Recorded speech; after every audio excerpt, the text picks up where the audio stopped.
Welcome back to Markets Today. We are having a conversation now about the Ukrainian war after Vladimir Putin decided to launch his war on Ukraine. Markets have responded quite with resilience.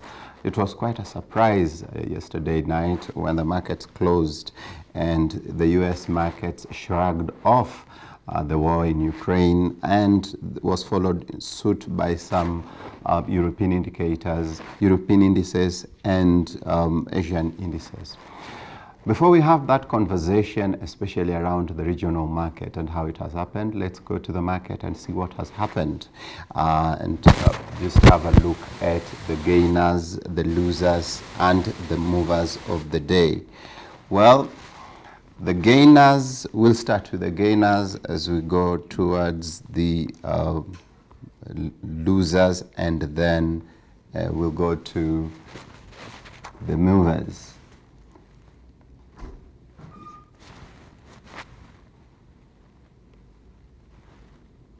Thank you.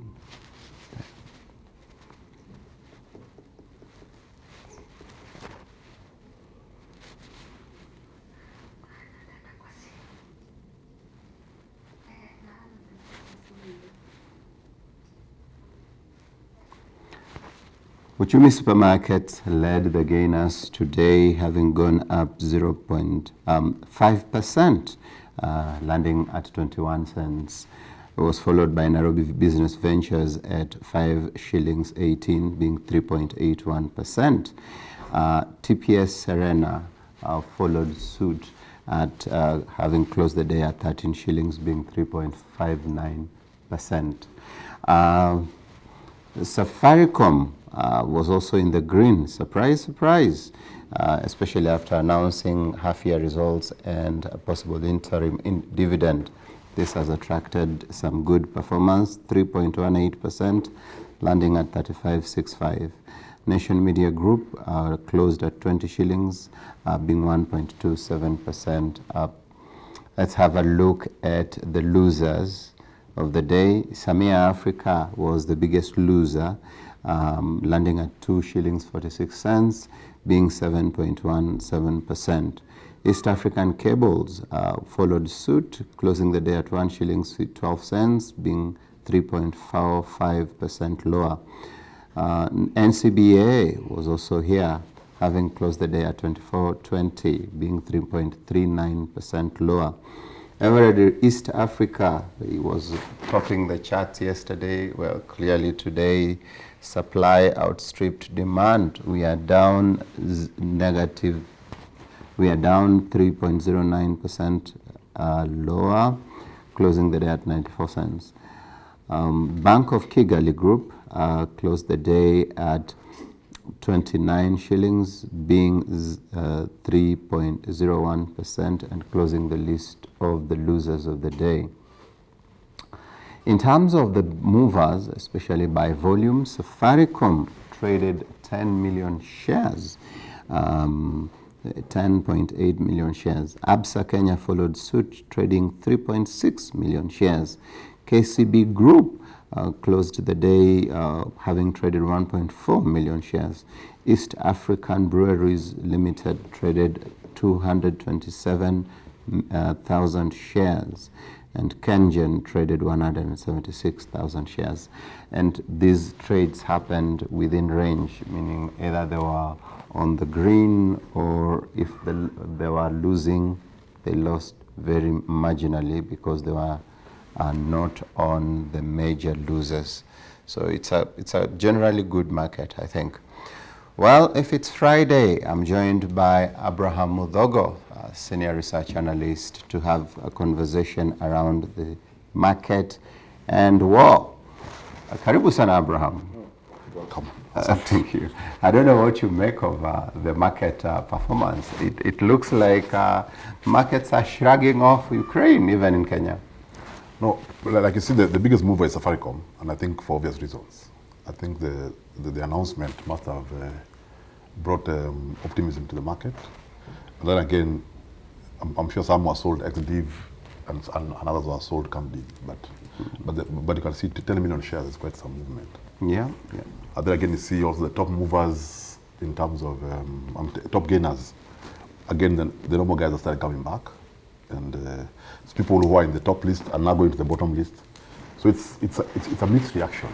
There's really no direction in which they're going. But coming down to your question of the Ukraine, I think it's probably too early. I mean, this war has just been 2 days.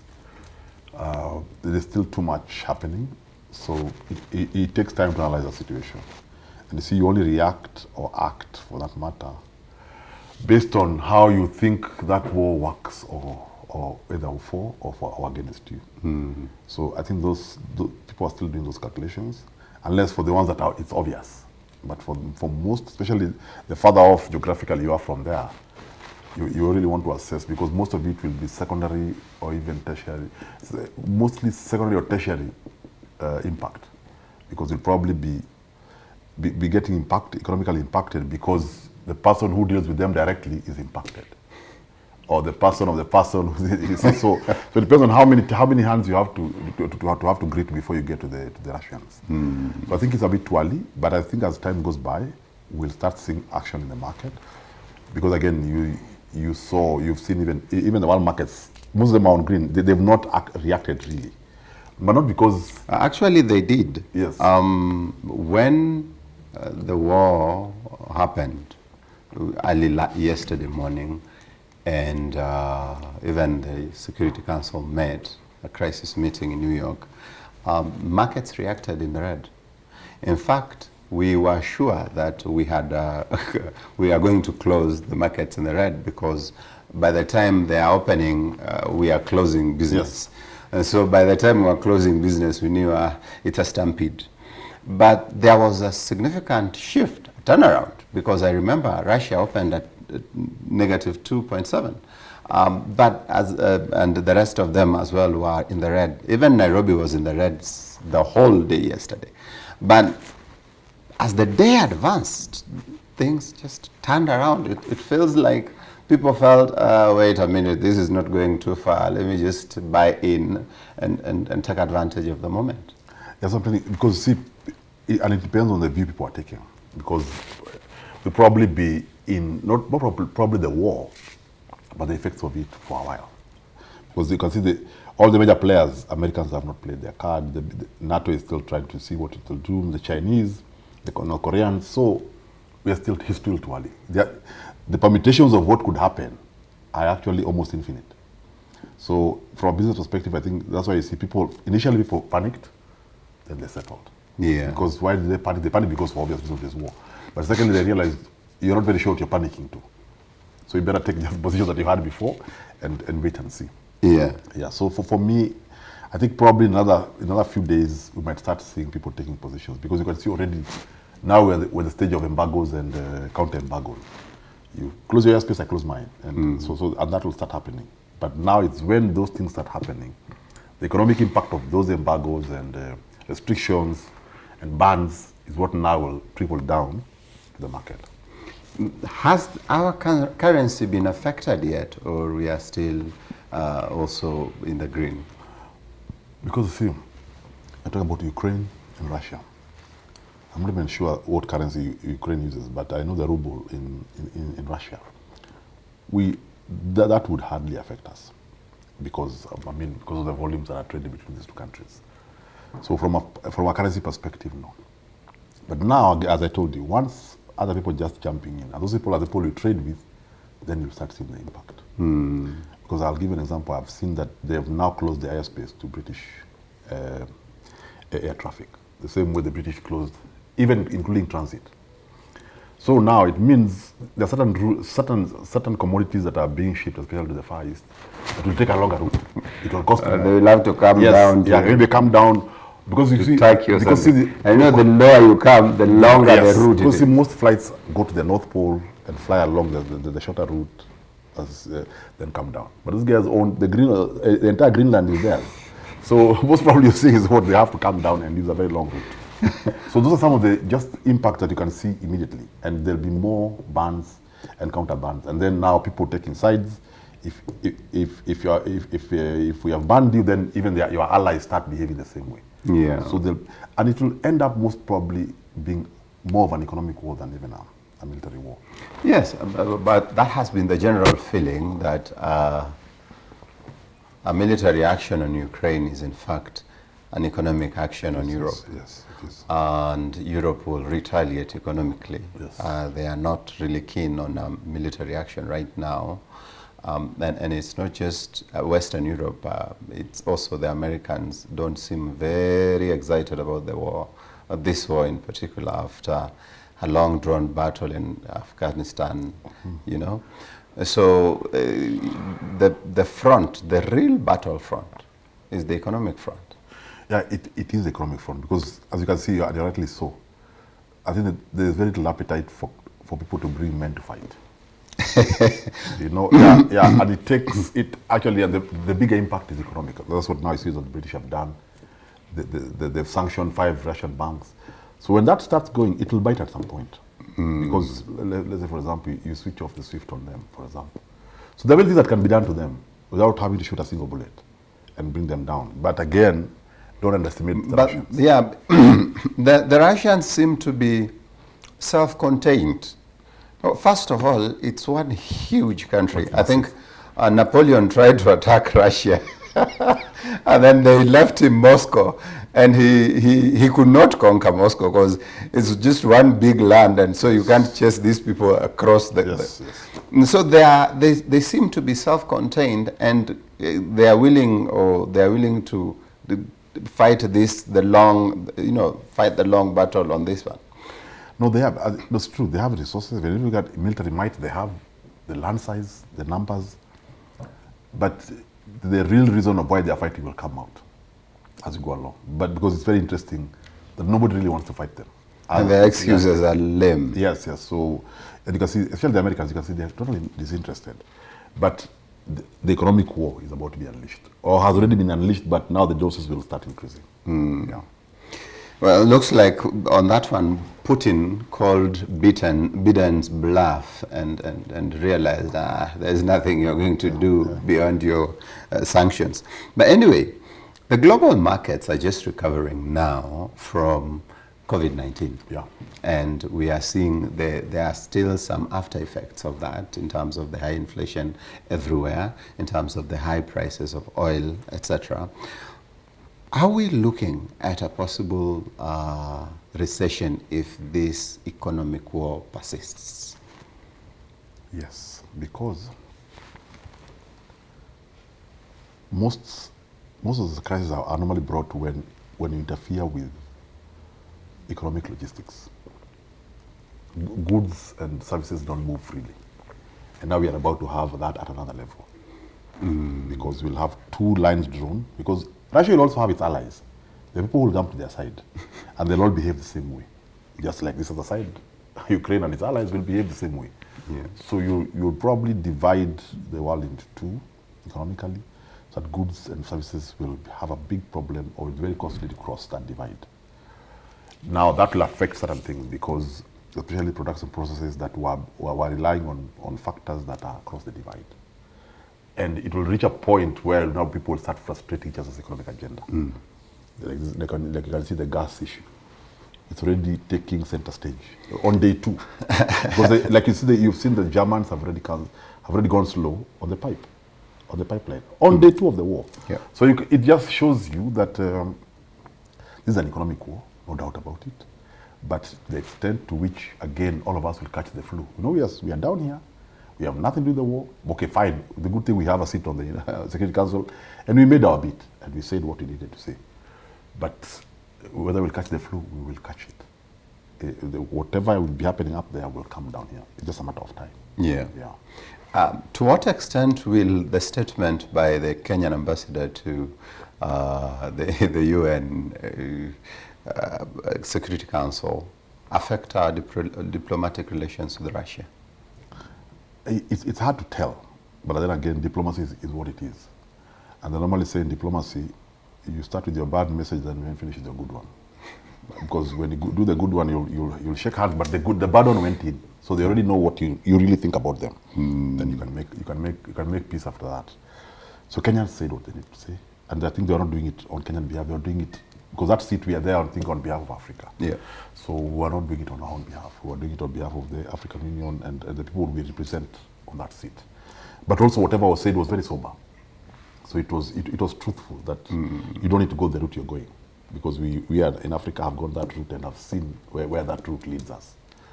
And that's what I'm saying. So we were on the logical side, but this guy is on the other political side. So I don't think it will affect us because, I mean, people say many things. But we took a position. And again, as I tell you, in terms of trading partners, they're not exactly our biggest trading partner.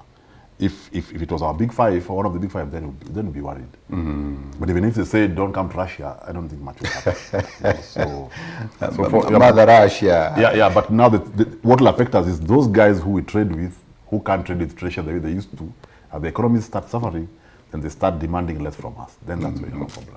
I mean, of course, the likes of the French, the Germans. Even the UK. The UK has already been told not to fly there, not to overfly their space. Yeah, so that means essentially banks. So you don't know what those guys will do to their banks. So that back and forth. And then the EU seems like they want to take a common position because they'll suffer jointly, especially this gas issue. And when you say the EU, I hope and I think you mean Europe in general, plus the UK. Yes, plus the UK. You see this, at the end of the day, UK left for their own reasons, but they are they are geographically in the EU. You see that they cannot exit. They're in the UK is in Europe, yeah. And geographically, whatever will be affecting anybody around them will affect them. All right. Talking of the EU, the Eastern African community has opened conversations with the EU on trade relations. We want to talk about trade agreements that has been pending for quite a while. Do you think the war will affect these conversations? No, in fact, if we negotiated now, I think it will be better for us. You know, it's always good to negotiate with someone who doesn't have all his cards up. Or who is at least in a desperate position. Because now, everybody needs allies. So this is a time when people are looking for friends all over the place. So it's time to negotiate our deal. And I would be very happy, although it is very idealistic to imagine, if we dealt with EU as Africa Union. That would be the ideal situation. The next best is we do our normal blocks of Maghreb, ECOWAS, SADC, and PT, and the Great Lakes, the PTA in the center. What would be the benefit of going in as EU as opposed to EAC? AU as opposed to EAC? Because there's already the pact of the African Free Trade Area. Because, and then again, the bigger the bloc, the more you have to negotiate. And Africa as a bloc has everything. When you come to the table as a strong partner, because I literally have everything, in the sense that we are starting from a position of we do not need even this agreement to start with. We could actually just go. That's the best place to be for because we could actually chase you out of the room and just use your venue to negotiate ourselves and go back and just close off, do a big boundary around Africa and stay on. And we are still okay. Yeah, and you can suffer the consequences of the war. Yeah, but you would suffer the consequences. But see, it's good to be with everyone. But the bigger the block in terms of negotiation, the better for us. If we're broken into our chunks, not so bad, but at least better. But we go on, everybody on their own, then they pit us, they divide us and rule us. Yeah. Okay. I want to now bring it down to the region and later on perhaps to the country. Are our economies as East Africa going to be affected by this war, and to what extent? Yeah, it is two things. Just I don't know what you said. Two things. One, to the extent of how reliable we are on those markets, in terms of air freight, in terms of diplomacy, in terms of technical capacity, in terms of equipment. But then, and then there's the secondary part of most of our trade is in Europe, on the Americas. How are those economies going to be affected by this war? So that's the first question. Yeah, because see, if there's a slowdown in their economies due to this war, then that slowdown will trickle down to us. Because if they were to import X amount, they'll import X minus a factor because of that slowdown. And that slowdown will come here because we are projected to export, but these guys can only import so much. And we can only export as much as they can import. So that, to that extent, as I'm saying, right now is the time to have these to negotiate, because we can use the short-term situation, because it's a short-term situation. I think unless you're talking about a war that will last forever, it's a short-term situation to enter into long-term agreements with them. The national forecast is at around 6.5 GDP growth in 2022. This is in spite of an election. This is in spite of the threat of COVID. And now this is in spite of the war in Ukraine. Do you think we will still be able to attain 6.5%? 6.5, as I think we had talked about this earlier. If you use internal factors only, we can. But now, unfortunately, these external factors look clearly that they're going to affect us. And you rightly put it, the war now is a new factor. COVID seems to be going away, but we don't know. It's another unknown. But now again, another big factor, the price of petroleum. It's been stacking up, especially with this commotion. And it was not going up on its own. Now with this, and with the gas issue, and Russia being a major producer, so they could play it. And I think that's also some of the things that they know, that they do hold certain resources because of their size. So those elements, those negative elements, if they came here, then they chip in on that 5 or 6% that we're talking about. But this projection, if you look at it carefully, was almost on the assumption that all factors held constant externally. But now, if those external factors become material, then you have to revise this number. I'm wondering, Abraham, is there anyone who is going to benefit from this war? Are there any warmongers that are going to really? Of course, if you manufacture ammunition, you'll definitely benefit. If you're selling military equipment and such like. But also in this commotion, especially from the perspective of negotiating trade deals, those are the people who are going to benefit. Because you have to have very good multilateral trading experts to analyze the situation, to look at where this country has a disadvantage and zero in on that to the advantage of your country. You see, but that's a skill that we need, that we have and we can use, and use and time it now. So to that extent, they can benefit and advantages to us. As a country? Yes, as a country. In terms of mediation exercises? In terms of getting the best deals out of our key markets, given that now all of them are in the right in the center of this thing, of this economic and military war. Yeah. Are we looking at a possible World War III? That's the question everybody is asking. Yeah, okay. Personally, I would not be good at giving that answer, because that purely is a military question. Because World War III would have to be physical. Military actions are usually driven by economic. Yes, but factors. if you look at the biggest player would be America, for example. Are they really threatened by what is going on to come in at that level? It's more of a scratch. Yeah, that is the question. And as of no, from where we sit, I don't think so. Because if it was, they would already be there. Yeah, I don't think they would want to catch up. They would have been there. So maybe not. But again, you never know. Because small things escalate to big things. Yeah. In another setting, we were saying that this is possibly season 2 of the Cold War. Yes. Yeah. But I think the Cold War never went away. It's always been there. And I don't think it ever will. The Cold War never warmed up. Yeah, it never. I mean, and Cold Wars go on everywhere. Because I think that's and you see, Cold Wars are economic wars, because that's Cold War. Because there are no guns blazing, but you're doing things and doing things to each other economically. So that, I think that was always there. But now the Cold War maybe might just intensify or go to another level. But so far, people are just it's localized. A big guy is invading a small guy, so everybody's telling him you're not supposed to do that. But then as we go along, then everybody's interest will come to the fore. I had to bring this up, but it looks like countries are becoming more and more inward looking. Yes. I'm trying to avoid the word selfish and egocentric. Yes. They are inward looking into what is their benefit. Do you foresee that perhaps African countries will learn from this in terms of enhancing their manufacturing capacity, in terms of being more self-reliant, but also in terms of intra-African trade. Yes, that's the answer.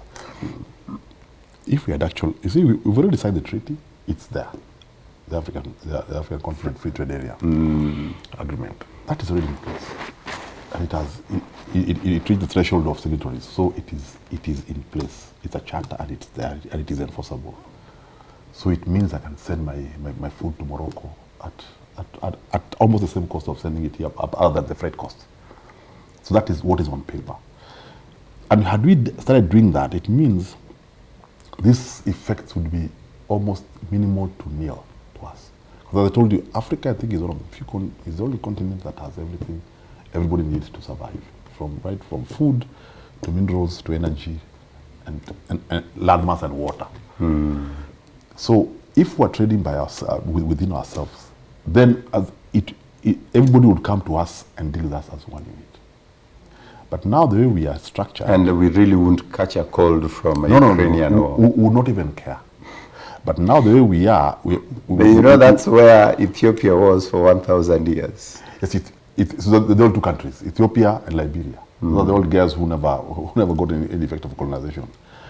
But the thing is, if the less we are fragmented, the stronger we are on the negotiating table.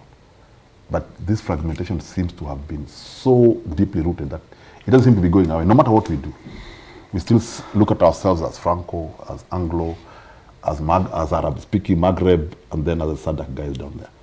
But we need to really come together, especially in things like this. Because like now, AU, when we take a position, like what Kelly articulated in the Security Council, we should now again put our money where our mouth is. Yeah, but you see, again, that's now another matter altogether. Yeah. I hear you. I think we have to bring this conversation to an end, my brother, as we have a look at what is happening in Ukraine. Just as a reminder that Putin, the president of Russia, ordered the attack on Ukraine yesterday. Markets initially reacted in the red, with major indices shading value. However, as the day progressed, most of them turned around and delivered value, including the FTSE 100, the S&P 500, the Dow Jones. All of them were in the green. We are waiting to see how the Friday's trading will turn around, or if there will be continued resilience in the markets, or there will not be. You've been having a conversation with me, Odhiambo Mogi, and Abraham Muthogo on the effects of the war on the global markets. We have to end it here for today. Join us again on Monday at 4 p.m. for another edition of Markets Today. Thank you. I'll leave you with the currency trading of the day on your screen. Goodbye and see you again.